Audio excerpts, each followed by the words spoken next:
大基本千万字，大家要跟大家做伙来捌一字。古早讲夏至风台就出世，是讲量基玉伫咧夏至前后这段时间开始有风台。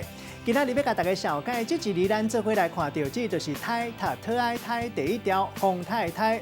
虽讲风台现象自古就有，也毋过这字台字差不多是清朝才出现的字，算是较现代概念、现代用语。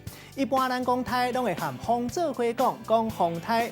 其实古早台籍大词典嘛有收台风这个词，意思就是大风。另外，咱头前讲到一般台这个字，拢会含风做伙讲，也毋过嘛有例外。像讲一句话讲九月台无人知，意思就是9月形成的风台歹预测伊的走向，这个台也就是风台的意思。另外，还有一句话讲6月句，7月风台舞。有一寡字典讲飴风也就是风台，嘛有文献讲到飴风是四风的风，一般拢是出现伫咧5月、6月，出现的时间和风台无同。要带大家做伙来小解这两个词，拢是咱生活中常在讲到的词。头一个读做风台尾。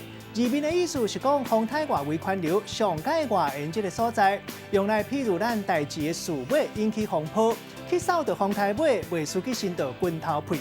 第二个词读做风台雨，代表是风台天落的雨，因为雨落甲真粗，影响歹预测，常在引起严重的灾害。咱用一句话来举例，甲这两个词夹做伙。譬如讲，咱咧讲树头聊斋，唔惊树尾做风台。热天是风台的季节，有时阵风台看起来已经过啊，一个无张持花篮刷去扫到风台尾，风台雨常在引起严重的灾害，风灾一定爱张持。今仔日小解这一字读做台，提供给观众朋友来参考。